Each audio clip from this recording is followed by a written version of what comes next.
The name echoed through the ages. Joshua of Boglim Manor, a name whispered in awe, sung in ballads. His lineage was noble, his blood strong. He was a warrior, a brewer, a bard. His ale, a fiery nectar, warmed the coldest nights. His music, played on a six-stringed axe, stirred the soul. Joshua's hands, calloused yet deft, spoke of a life lived on the edge. He had slain trolls in the whispering woods, their blood staining his blade.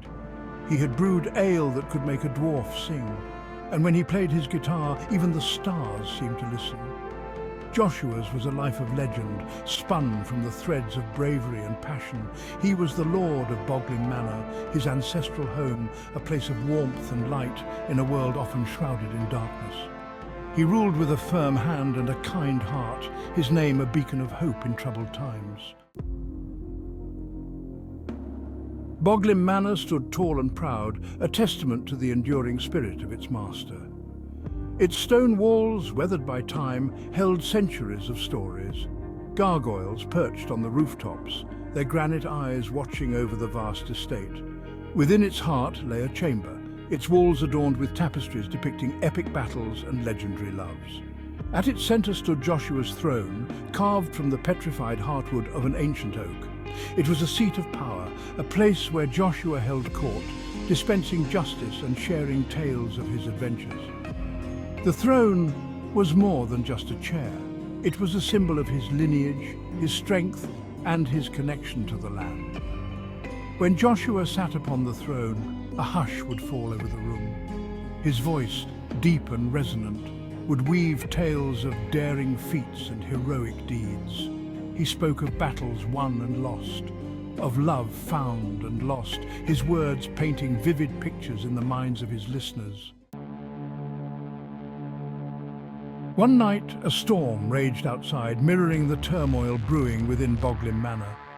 The wind howled like a banshee and rain lashed against the windows. Inside, Joshua sat alone on his throne, a melancholic tune flowing from his guitar. Unbeknownst to him, a figure moved through the shadows of the manor, silent and deadly as a viper.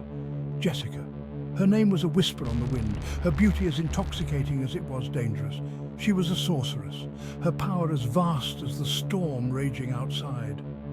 Jessica had heard tales of Joshua, his strength, his bravery, his passion. She desired him, craved him with a hunger that burned hotter than any fire.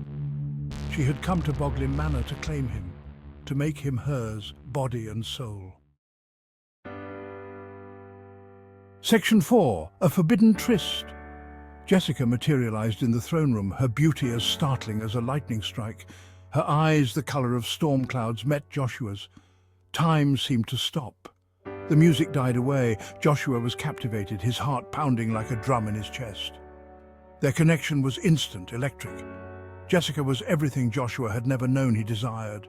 She was dangerous, unpredictable, a force of nature. And he, the seasoned warrior, found himself drawn to her like a moth to a flame. Their nights were a whirlwind of passion and magic. Jessica wove spells that made the very air crackle with energy. Joshua, lost in the throes of their affair, felt alive in a way he hadn't before. But deep down he knew their tryst was forbidden, a dangerous game with his heart, his soul at stake. Section 5. The Wrath of a Scorned Lover.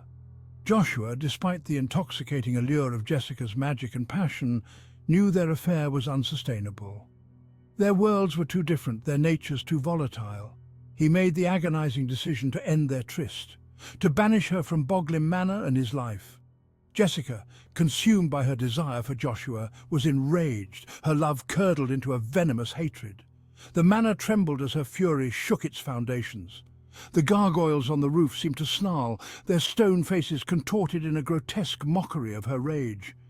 She unleashed her magic, bolts of raw power exploding around the throne room. Joshua, caught off guard but never one to back down from a fight, drew his sword. Its blade, forged in the heart of a dying star, sang as it met her magic. The battle had begun.